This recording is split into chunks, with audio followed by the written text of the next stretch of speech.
Hi guys, thank you so much for watching my channel The Witty Turtle, and today we are going to discuss the study plan for CMA Inter December 2021 exams, right?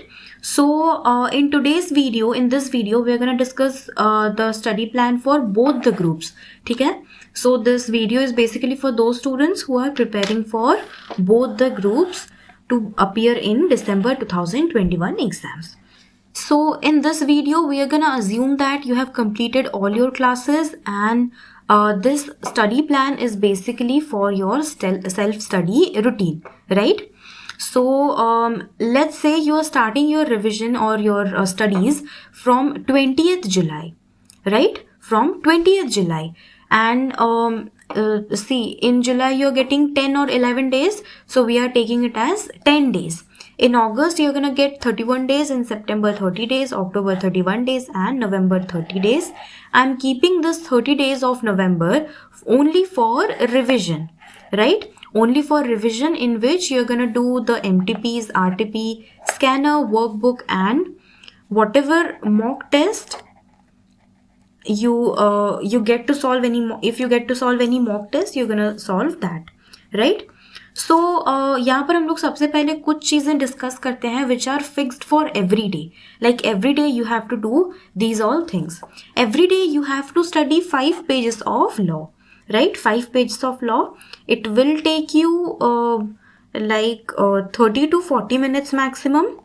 Okay, 30 to 40 minutes, 5 pages of law and 5 pages of audit, because these two are very legal papers, and you really need to clear your concepts, and you have to remember the provisions also. That's why regular and consistent study is required for law and ethics. Law and audit. So this is also for 40 minutes. Audit will take a bit less time. Let's say this is for 30 minutes, okay? Then you have to do MCQ of any 2 subjects of your convenience, right? Any 2 subjects, 1 theory, 1 practical, or whatever you feel like doing. You just do MCQ of 2 subjects for 30 minutes. So approx you're going to solve 30 questions in both the subjects, okay? And one important thing, that you have to contribute 1 hour to revise everything that you studied the previous day. Yesterday's stuff को आपको revise करने के लिए हर दिन 1 घंटा देना है, क्योंकि आपने कल जो पढ़ा है अगर वो आप आज रिवाइज नहीं करोगे तो ये सब चीज़ें ऐसे हैं कि आप लोग जल्दी भूल जाओगे, ठीक है? So these things are fixed which you have to do every day. Okay, coming to the month of July. In July, you're gonna get 10 days, and this has been scheduled in such a manner that you're gonna get you are supposed to complete 2 subjects in a day. Okay, so in the month of July, we are taking 2 subjects from group 1. Okay, one is paper number 8, that is cost accounting, one of the easiest papers in your syllabus, and one is direct taxation, one of the lengthiest and conceptual papers in your syllabus. So in 10 days you are going to study paper 8 and paper 10. Okay, so basically you have to contribute 4.5 hours पर subject per day. मतलब आपको एक दिन में इस paper के लिए 4.5 घंटा देना है, इस पेपर के लिए 4-4.5 घंटा देना है, ओके? और उसके अलावा ये जो भी MCQ वगैरह है और जो भी आपने कल पढ़ा है उसके लिए 1 आवर देना है, एंड ये दोनों भी आपको थोड़ा थोड़ा पढ़ना है. सो ये जो टाइम है ये सब मैंने अपने हिसाब से फिक्स किया है. आप इसको चाहे तो थोड़ा बहुत अपने हिसाब से चेंज कर सकते हैं, ओके? सो जुलाई का मंथ ख़त्म हो गया, और हमें पता है कि जो पेपर 8 का सिलेबस है वो फर्स्ट रिवीजन में 10 डेज़ में ख़त्म नहीं होगा. सो और क्योंकि हम लोग उसके साथ भी बहुत सारी चीज़ें पढ़ रहे हैं, सो किसी का 10 डेज़ में कंप्लीट हो जाएगा, किसी का नहीं होगा. सो हम लोग थोड़ा सा कॉशन लेकर चल रहे हैं, और डायरेक्ट टैक्सेशन तो 10 डेज़ में कभी कंप्लीट नहीं होगा. सो यहाँ पर हम लोग ले रहे हैं अगेन, अगस्त में आपको मिल रहा है टोटल 31 डेज. सो 31 डेज में पहला 5 दिन में आपको 4.5 घंटा देना है, और पेपर 8 आपका अच्छी तरह से 1 या 2 बार रिवीजन हो जाएगा 15 डेज में, ओके? और फिर यहाँ पर मैंने दिया है कि डायरेक्ट टैक्सेशन जो है वो यहाँ पर हम लोग 20 दिन तक और पढ़ेंगे, क्योंकि हम लोगों ने जुलाई में 10 डेज़ पढ़ा है. सो बाकी जो भी होगा हम लोग यहाँ पर अगस्त में 20 डेज़ पढ़ेंगे, क्योंकि डायरेक्ट टैक्सेशन में हमको कंजूसी नहीं करना है, क्योंकि ये एक मार्क फेचिंग सब्जेक्ट है लेकिन लेंदी है, ओके। सो ये वाला सब्जेक्ट जो है हमें अच्छी तरह से पढ़ना है, और ये जो शेड्यूल है ना, आप इसको काउंट करोगे तो आपका एग्जैक्ट 31 डेज में कंप्लीट हो जाएगा। सो यहाँ पर बेसिकली ये है कि आपको 2 सब्जेक्ट्स पढ़ने हैं हर दिन, ओके। और फिर हम लोग ले रहे हैं ग्रुप 2 का एक paper, that is company accounts, ठीक है। कंपनी अकाउंट्स एंड ऑडिट एक पेपर है, पेपर नंबर 12, जिसमें से कि ऑडिट हम लोग हर दिन थोड़ा थोड़ा पढ़ रहे हैं, इसीलिए ऑडिट एंड लॉ को मैंने लास्ट में रखा है, ताकि इन 2 महीने पढ़ते पढ़ते आपका काफ़ी कुछ सिलेबस जो है कंप्लीट हो जाएगा, ठीक है। तो हम लोग सिर्फ पढ़ेंगे कंपनी अकाउंट्स, जो 50 मार्क्स का है, पेपर नंबर 12A। तो कंपनी अकाउंट्स में जितना सिलेबस है, अगर आप एकदम अच्छे से समझ कर पढ़ोगे तो it will take you 15 days, और अगर आप शार्प हो अकाउंट्स में तो 15 डेज में आपका 2 बार रिविजन पक्का हो जाएगा, ठीक है। 2 बार रिविजन पक्का हो जाएगा। तो ये खत्म हो गया आपका 20 डेज का सीन। उसके बाद आपको क्या करना है, उसके बाद आपको करना है, यहाँ पर आपके पास बचा और 10-11 दिन, उसमें आपको पढ़ना है पेपर नंबर 11, ठीक है। पेपर नंबर 11 जो कि है आपका जीएसटी थोड़ा लेंथी है, तो इसीलिए यहाँ पर आपको मैं 10 डेज दे रही हूँ। इसमें आपको जैसे कंफर्टेबल लग रहा है वैसे आप अपना शेड्यूल कीजिए, और जीएसटी जो भी है आपका आधा एटलीस्ट आप कंप्लीट कर लीजिए।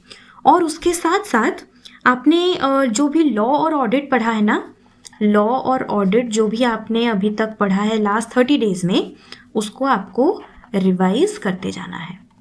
ये 10 डेज में आपको उतना एटलीस्ट रिवाइज करना है, मैराथन लेक्चर्स और वगैरह वगैरह देखकर आपको उसको रिवाइज करना है। फिर आ गया सितंबर का मंथ, जिसमें आपको मिल रहा है 30 डेज। 30 डेज में हम लोग पहले 10 डेज पढ़ेंगे। यहाँ पर भी आपका सेम कॉन्सेप्ट है, 2 सब्जेक्ट्स पर डे। हम पहले 30 डेज पढ़ेंगे, पहले 10 डेज तक पढ़ेंगे आईडीटी, यानी कि जो आपका पेपर नंबर 11 है उसमें कस्टम्स है और जीएसटी है। जो भी आपने ये 10 डेज में कंप्लीट नहीं किया है उसके लिए मैं आपको और 10 डेज दे रही हूँ। उसमें आपको आधा दिन क्या पढ़ना है, आईडीटी पढ़ना है। और फिर एक और इम्पॉर्टेंट सब्जेक्ट है जो कि है हम लोग का paper number 5 from group 1, that is your financial accounting. Financial accounting भी मार्क फेचिंग सब्जेक्ट है, लेकिन बहुत लेंथी है। सो आपको अच्छे से समझ कर इसको पढ़ना है। इसके लिए आप 20 डेज ले लो। 20 डेज आपको पढ़ना है फिनेंशियल अकाउंटिंग, हर दिन 4-4.5 घंटा आपके हिसाब से, ठीक है। फिर नेक्स्ट हम लोग देखते हैं OMSM। OMSM एक इजी सब्जेक्ट है और मार्क फेचिंग भी है। सो OMSM आपको आपका जो है 20 डेज में अच्छी तरह से कंप्लीट हो जाएगा, ठीक है। 20 डेज में एक बहुत प्रॉपर रिविजन आपका हो जाएगा। और SM जो है थ्योरी है, वो भी आपको अच्छे से थोड़ा सा देखकर पढ़ना है, अच्छे से याद रख के सब चीज़ पढ़ना है। फिर हमें क्या पढ़ना है, पेपर नंबर 10 भी हमें इसी बीच ही पढ़ना है। सो इसका जो कॉस्ट वाला पार्ट है, क्योंकि आप लोग दोनों ग्रुप्स के लिए प्रिपेयर कर रहे हो और पेपर 8 आपने ख़त्म कर दिया है, तो इसमें जो कॉस्ट है वो आपको max to max 5 to 6 days लगेगा, ठीक है। आप चाहे तो 3 to 4 डेज में भी कंप्लीट कर सकते हैं, बट मैंने थोड़ा सा क्वेश्चन रखा है, यहाँ पर आपको 5 to 6 डेज लगेगा। उसके बाद जो FM है, FM क्योंकि हमने नहीं पढ़ा है सो हमें थोड़ा ज़्यादा दिन चाहिए, तो मैंने यहाँ पर 6 डेज रखा है। और फिर सितंबर के बाद अक्टूबर में भी मैंने 6 डेज रखा है FM के लिए, क्योंकि FM जो है इसमें it requires more and more practice और कॉन्सेप्चुअल क्लैरिटी विथ थ्योरी आपको पढ़ना है, ठीक है। फिर आता है आपका पेपर नंबर 12 का ऑडिट। अभी हम लोग क्या पढ़ेंगे, ऑडिट एंड लॉ पढ़ेंगे, क्योंकि आप देखो, आप अगर जुलाई 20 से आप लॉ एंड ऑडिट हर दिन 5-5 पेज पढ़ना स्टार्ट करोगे, सो यहाँ पर 10 डेज, फिर यहाँ पर 60 डेज, सो टोटल आपने 70 डेज तक थोड़ा थोड़ा लॉ और ऑडिट तो पढ़ा ही है। सो आपका ये जो सिलेबस है ना, अच्छी तरह से एक बार कंप्लीट हो गया है। सो इसीलिए आप क्योंकि ये हर दिन पढ़ रहे हो, तो ऑडिट पढ़ने में आपको 7 से 8 दिन लगेगा मैक्सिमम, एकदम प्रॉपर रिविजन के साथ, ठीक है। सिमिलरली फॉर लॉ ऑल्सो, ये भी आपको 12 डेज में एक अच्छा खासा रिविजन आपका हो जाएगा लॉ का, राइट, क्योंकि आप ये हर दिन पढ़ रहे हो। और फिर यहाँ पर हमने एक और पेपर पढ़ा था जो कि फिनेंशियल अकाउंटिंग है, जिसके लिए मैंने आपको ओनली 20 डेज दिया था। एंड आई नो कि ये जो फिनेंशियल अकाउंटिंग है ये 20 डेज में ख़त्म नहीं होने वाला है।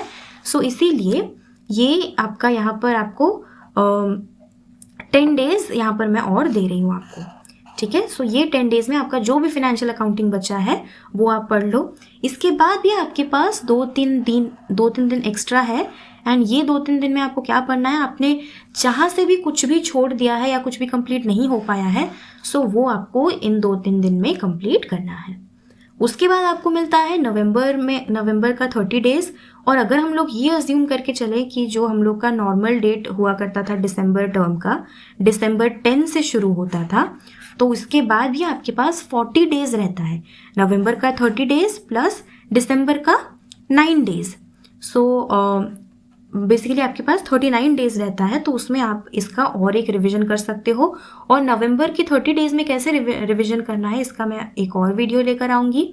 और आई होप आप लोगों को ये वीडियो पसंद आया, मेरा ये रिवीजन प्लान अच्छा लगा। यहाँ पर मैंने आपको बहुत सारा छोटा छोटा चीज़ बताया है जिससे कि आपका रिवीजन जो है वो फास्टर होगा। ठीक है, सो अगर आप लोग को ये वीडियो पसंद आया तो प्लीज़ इस वीडियो को लाइक कीजिए, अपने CMA इंटर के दोस्तों के साथ शेयर कीजिए, और मेरे चैनल द विटी टर्टल को सब्सक्राइब कीजिए। और बहुत जल्दी मेरा 1K सब्सक्राइबर्स होने वाले हैं, प्लीज़ हेल्प कीजिए मेरे सब्सक्रिप्शन को बढ़ाने में। और अगर आप लोगों ने अभी तक मेरे टेलीग्राम चैनल को ज्वाइन नहीं किया है, so the link is given in the description box below, please go and check it out.